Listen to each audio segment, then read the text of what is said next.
The invitation wasn't meant for me. Or maybe it was. I found it under my apartment door just after sunrise, a gold envelope glowing like it had been waiting there with purpose. My building never delivered mail correctly, but this envelope didn't look like something casually misplaced. It looked personal, deliberate, almost sacred.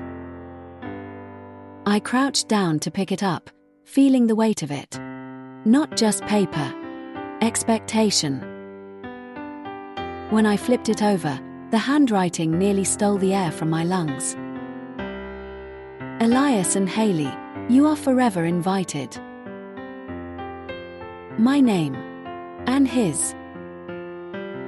The lettering shimmered in the light, silver embossed, pressed flowers delicately arranged, the kind of stationery chosen for unforgettable moments.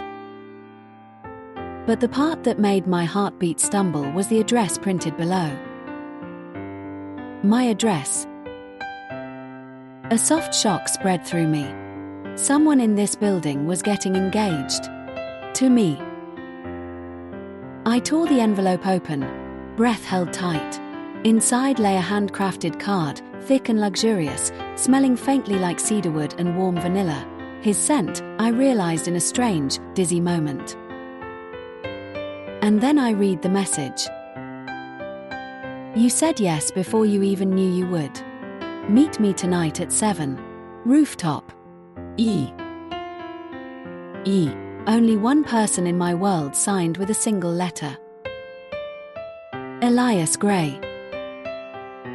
My neighbor. The man with the soft laugh and the gentle hands who always helped without expecting anything.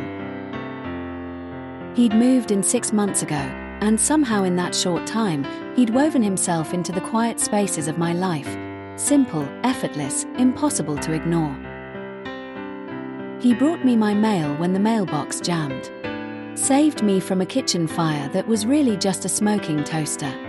Once knocked on my door at midnight because he heard me crying during a movie and wanted to make sure I was okay. He was the kind of person who cared too much and tried too hard to hide it. And that was exactly why this invitation scared me. And thrilled me. My phone buzzed. A message from him. Hey, did you get any weird mail today? My pulse jumped. Yes, I think it was meant for you. 5 long minutes passed. 5 minutes where I kept glancing at the door, half expecting him to knock. Then. Can I explain tonight? 7 p.m. Rooftop. My stomach fluttered like trapped wings.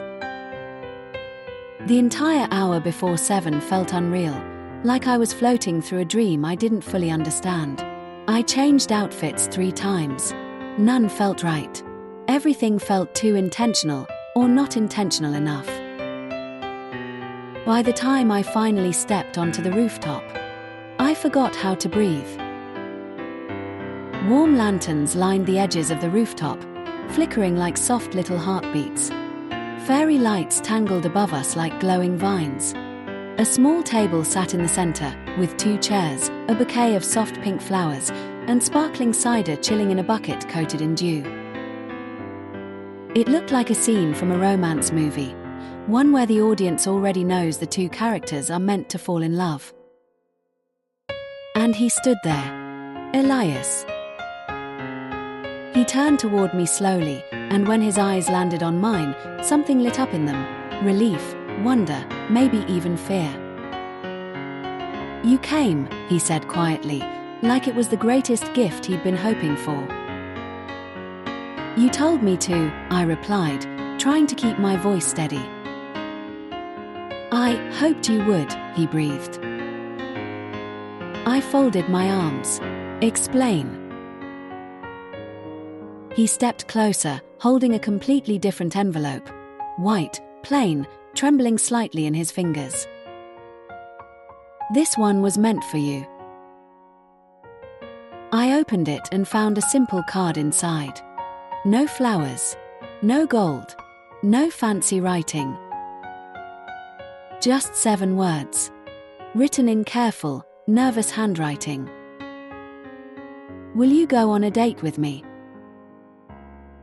My breath caught. A date. Then what was the other? He groaned. Loudly. The kind of groan someone makes when they know they've messed up enormously. My sister dared me to make a fake engagement invitation, he said quickly. She said I'd never have the courage to actually ask you out. So I made one. As a joke. As a dare. Just to shut her up. And you delivered the wrong one. He covered his face. I was nervous. I wasn't thinking. I meant to slip yours under your door but grabbed the wrong envelope. And the engagement one. He lowered his hands, cheeks flushed. It wasn't supposed to leave my apartment. My chest softened. So the proposal wasn't real. Not exactly, he whispered. Then he added, but when I saw your name on it, it didn't feel wrong. I froze. What? He stepped closer, close enough that I could feel the warmth radiating from him. Close enough that I could smell that familiar cedar and vanilla scent that somehow filled every hallway he walked through. I've liked you since the day you moved in, he said softly. Since you held the elevator open for me even though you were clearly running late. He swallowed. And since the night you were sitting on the stairs crying, and you said you were crying because you were proud of yourself for surviving something hard. And I knew then that you were remarkable. My breath trembled. I didn't hate the invitation, I whispered. In fact, part of me didn't hate imagining it. His eyes widened, hope flickering like a spark catching flame. Really, he breathed. Really. He reached for my hand, slowly, like he was afraid I might vanish. Our fingers slid together, warm and steady. Then, date first, he whispered, voice trembling with sincerity. I smiled. Date first. Proposal prototypes later. A soft laugh escaped him, shaky, relieved, glowing. He pulled out my chair, brushing his hand gently along my back, the touch sending warmth through me like a quiet sunrise.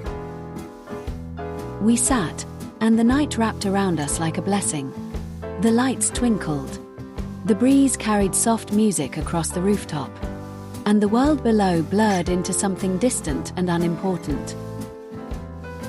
Maybe the universe doesn't make mistakes. Maybe it nudges. Maybe it guides. Maybe some invitations are accidents. And some are destiny disguised as clumsy handwriting. And when Elias looked across the table at me, eyes full of something deep and gentle and promising, I felt it. If this was the beginning, I wouldn't mind seeing what our real engagement invitation might look like someday. And maybe, from the way his smile softened, almost shyly, he already had a design in mind. She held out her hand like we were strangers. Hi, she said, that familiar smile trying to be brave. I'm Lena. I took her hand gently, like it might shatter. I'm Adam. Nice to meet you, she added. And I met her again. We made a rule after the first time it happened. If she forgot, I wouldn't turn it into a tragedy in front of her. No, we talked about this yesterday. No panic. No grief on her shoulders. Just a second first date. At first, I told myself it was stress. Then a doctor told us the word episodes, and Lena squeezed my fingers like she was holding onto the ground. Short-term memory disruptions, he said. They can come and go. A sentence that didn't end neatly, A life that wouldn't either. In the car afterward, Lena stared out at the traffic lights like they were questions.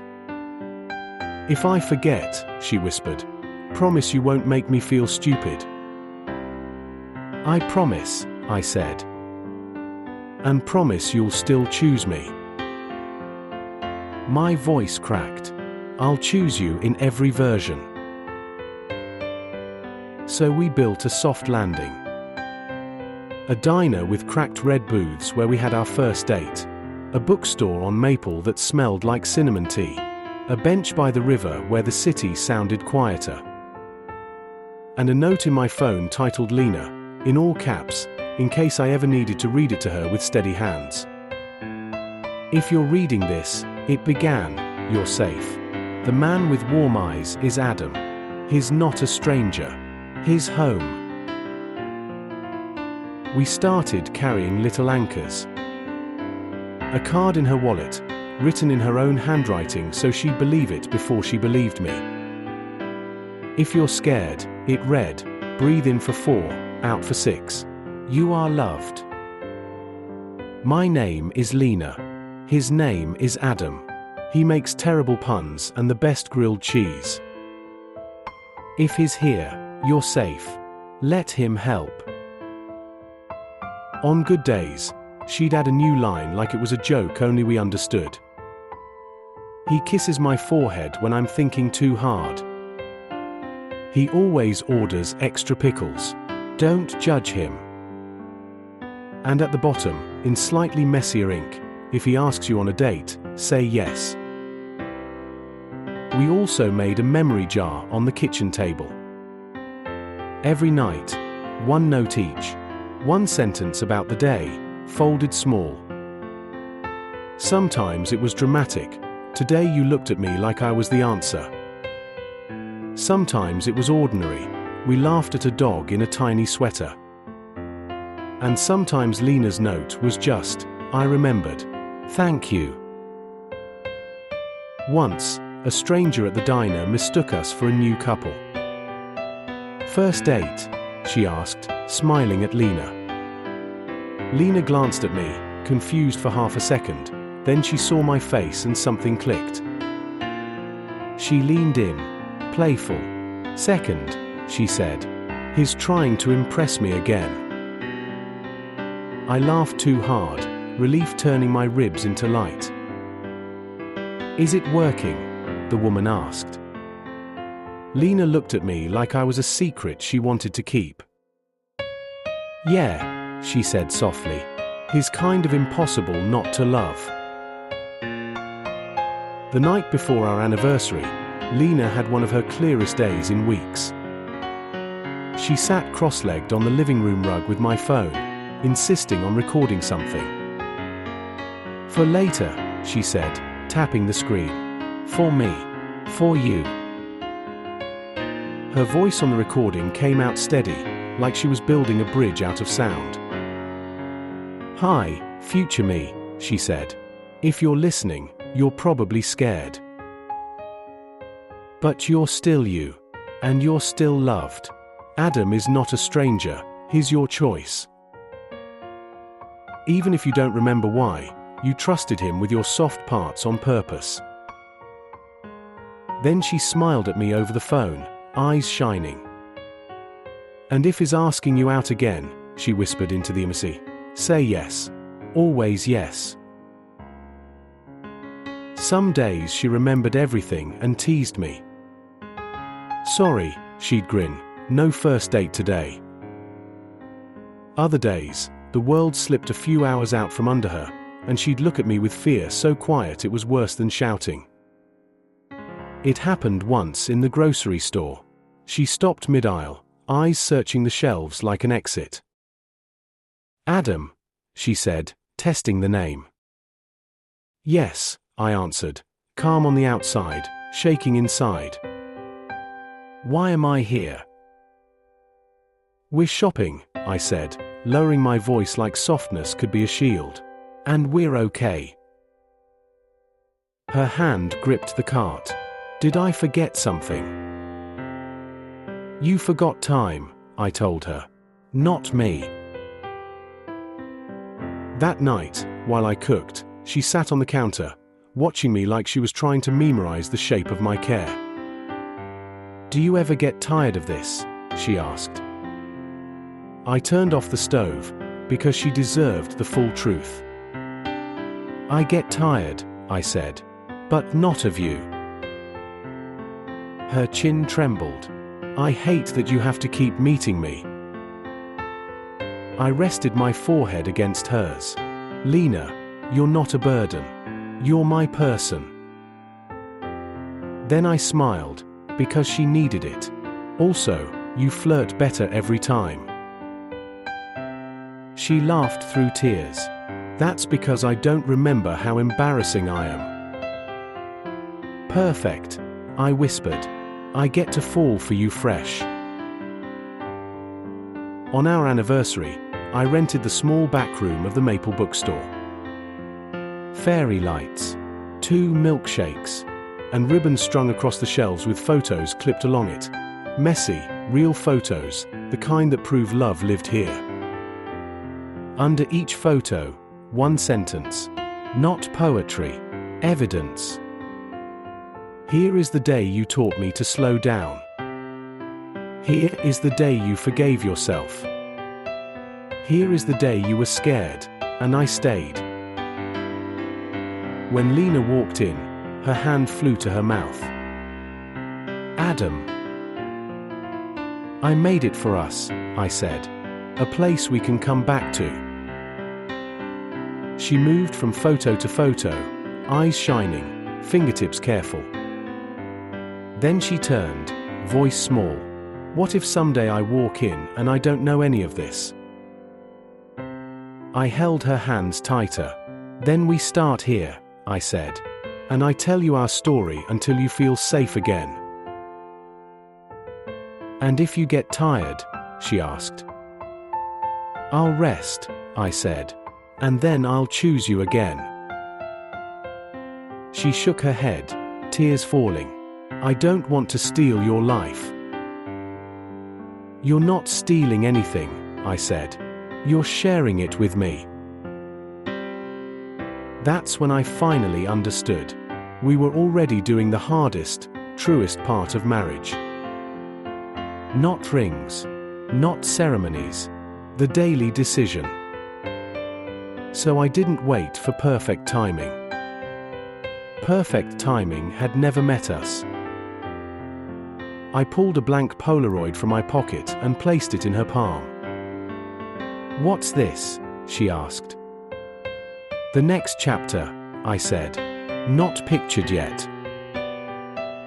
Then I dropped to one knee between the shelves, heart loud in my ears.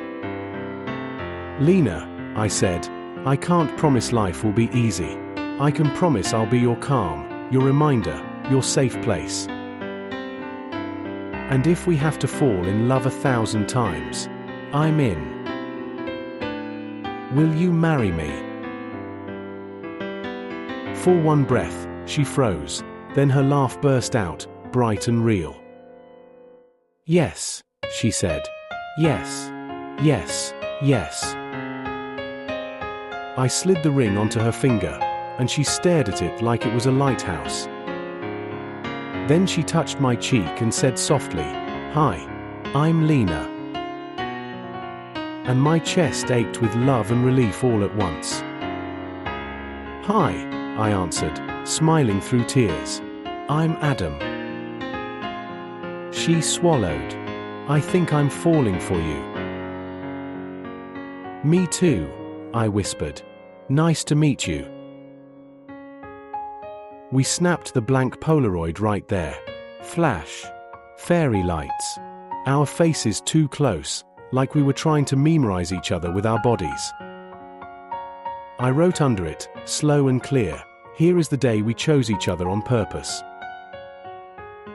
Later, walking home, Lena laced her fingers through mine.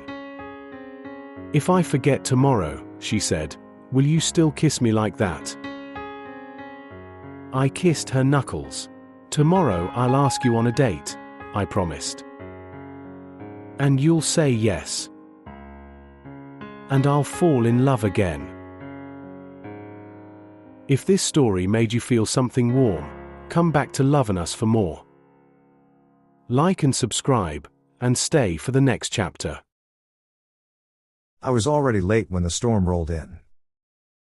Not a soft, romantic drizzle, but the kind of rain that makes the sky look offended and your phone completely useless. My GPS froze, spun twice, and then proudly announced, "You have arrived at your destination," while I stared at the side of a warehouse. "Very funny," I muttered, wiping water off my face. "Miss your cousin's wedding, Zara. Great job." I refreshed the location one more time. The little blue dot trembled, then jumped to a large seaside hotel glowing with warm yellow lights in the distance. "There you are," I sighed. I clutched the gift bag tighter and ran, heels slipping on the wet pavement, dress sticking to my legs. By the time I reached the hotel entrance, I was soaked, out of breath, and dangerously close to giving up on love, weddings, and technology all at once. Inside, the lobby buzzed. Elegant outfits. Laughter. Flowers everywhere. A sign on an easel read, "Wedding reception, ballroom A." Close enough, I thought. I pushed open the ballroom doors and tried to slip in quietly. I failed. Every head turned toward me. Conversation stopped mid-sentence. Forks froze halfway to mouths. I stood in the doorway, dripping water onto the polished floor, clutching my pastel gift bag like a shield. A woman near the front tilted her head. A kid stared openly. An older man blinked slowly, clearly trying to remember who on earth I was. "Hi," I croaked, my voice thin. "Sorry. I'm late." The bride turned toward me. She was stunning in lace, dark hair swept back, bouquet of white roses in her hands. I had never seen her before in my life. My stomach dropped. Her eyes moved from my face to the place cards on the tables, confusion soft but clear. Wrong bride. Wrong wedding. Wrong everything. "Zara?" A voice murmured from my right. I turned to see a man in a dark suit near the aisle, holding a microphone. His tie was loosened, his hair slightly messy in a way that somehow still worked for him. He looked like he'd just finished giving a speech. He stared at me with a mix of horror and amusement. "I am so sorry," I whispered, feeling my face burn. "This is I'm at the wrong wedding." A ripple of laughter moved through the crowd. Not cruel, just amused. Even the bride smiled, covering her mouth with her hand. The man with the microphone walked toward me quickly. "Hey," he said under his breath, voice gentle. "You okay?" "No," I said honestly. "But thank you for asking." He straightened, turned back to the guests, and lifted the mic. "False alarm," he announced, grinning. "Just a special cameo from a parallel universe. Please continue enjoying your evening. Real programming will resume shortly." Laughter rolled through the room. The band picked up again. People turned back to their tables. He switched off the mic and looked at me. "Come on," he said softly. "Before you become the main plot twist in their wedding album." I followed him out of the ballroom, shoes squeaking on the floor, cheeks burning. When the doors closed behind us, the music turned into a muffled hum. The hallway felt strangely quiet. "I have officially ruined someone's wedding," I groaned, covering my face with my hands. He shook his head. "Trust me, you didn't. Priya and Karen will love it. They finally have a story better than Remember When the Cake Almost Fell." "Priya and Karen," I repeated. "I don't even know them." "That's kind of the issue," he said, smiling. "I'm Adam, by the way. Best man. Emergency escort for lost guests." "Zara," I replied. "Professional disaster." His eyes crinkled at the corners when he smiled. It made him look tired and kind at the same time. "So," he leaned against the wall, "if you're not here for Priya and Karen, whose wedding are you late for?" "My cousin Hannah," I sighed. "Little beach ceremony. Intimate. Emotional. All the words my mom kept using when she reminded me not to be late." "Beach ceremony?" he repeated. "Is it at the Marina Pavilion?" I brightened. "Yes. You know it?" He winced. "Yeah," he said. "That's not this hotel." The words landed like a stone. I pulled out my phone, checked the time. The ceremony had started 15 minutes ago. My chest tightened. All I had to do was show up, I whispered. One simple thing. And I still messed it up. For a second, it wasn't just about the wedding. It was every promotion I'd almost gotten. Every relationship I'd been too scared to fight for, every moment I'd told myself I was too late. Adam's expression softened. "Hey," he said quietly. "Come with me." "Where?" "Somewhere you don't have to stand in a hallway and beat yourself up," he said gently. "There's a terrace at the back. It's covered. The view's actually nice, even in a storm." I hesitated, then nodded. "Okay." We walked down a side corridor, past quieter rooms and the faint smell of coffee. He pushed open a glass door, and cool air brushed my skin. The terrace was covered by a wide awning, strung with warm fairy lights that glowed against the gray sky.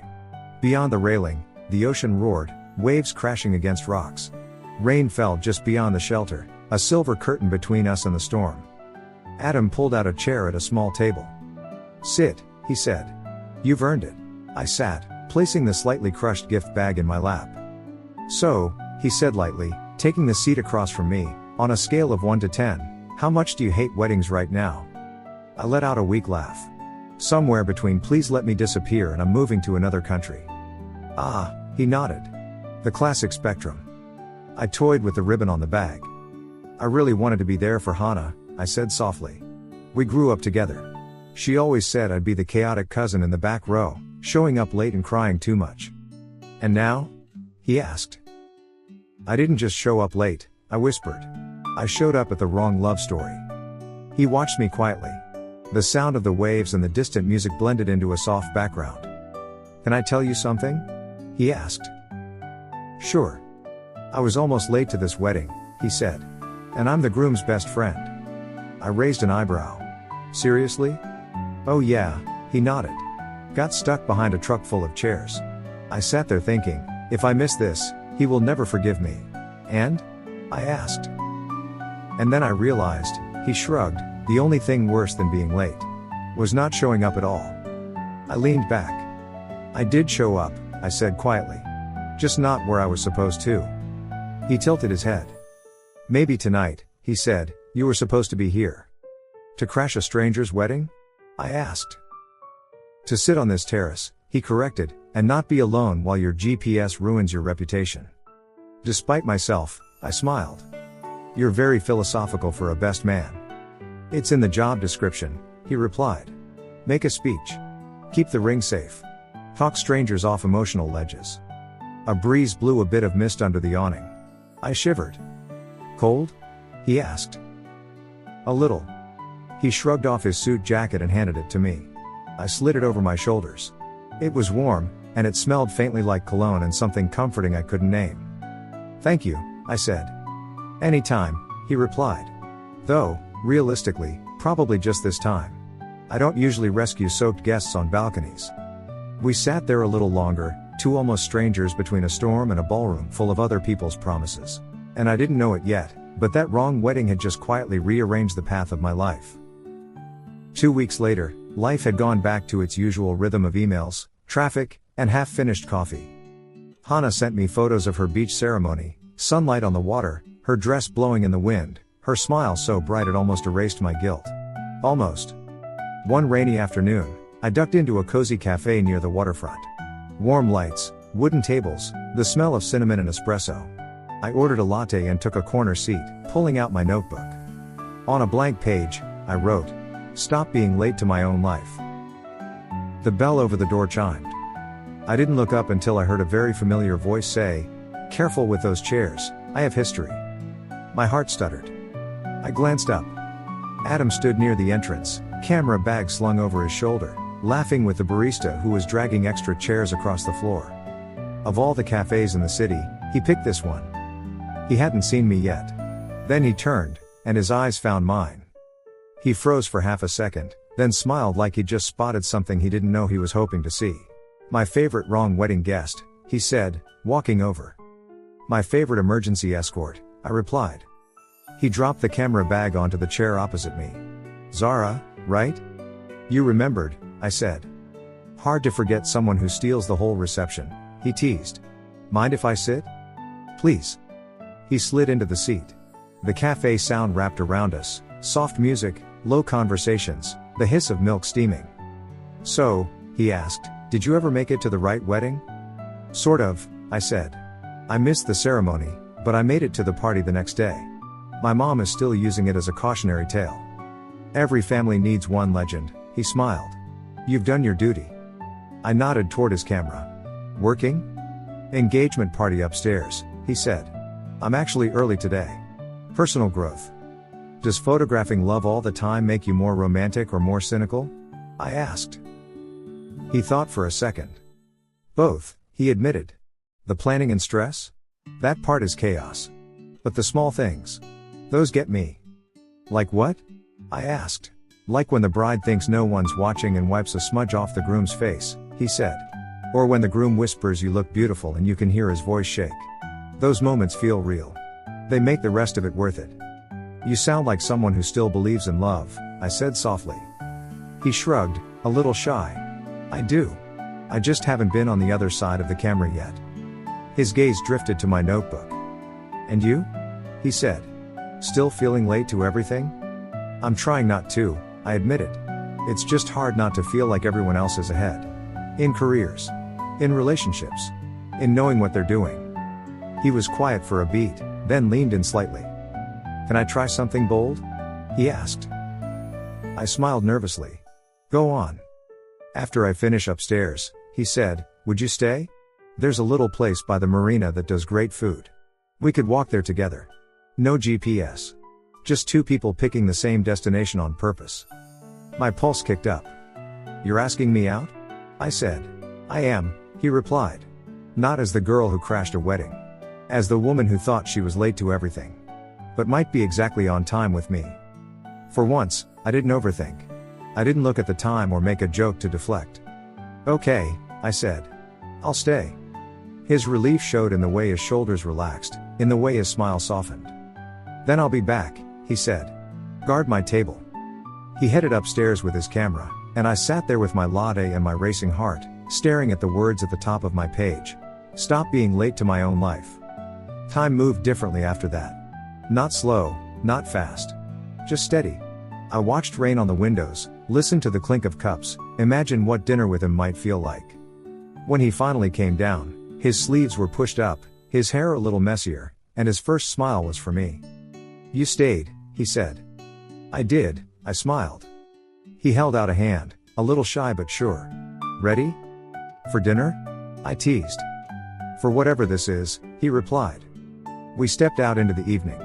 The earlier rain had softened into a gentle mist. The sky over the water was streaked with pink and gold, reflections rippling on the wet pavement. We walked side by side toward the marina, our footsteps falling into an easy rhythm. Not rushed. Not late. Just right. At the restaurant, we talked about everything and nothing. His photos. My chaotic family. The feeling of always being one step behind. Somewhere between shared appetizers and warm dessert, I realized I wasn't watching the clock. I was just there. With him. Walking back along the water later, his hand found mine and didn't let go. To wrong weddings, he said quietly. And right people, I answered. If you're listening to this, maybe you've had your own wrong rooms and missed moments. Times you thought love had already passed you by. But sometimes, the wrong wedding leads you to the right groom. This is Love in Us. If this story made you feel a little less alone, don't forget to like this video, subscribe to the channel, and share it with someone who needs a reminder that they are not late for love. Your next love story might already be on its way.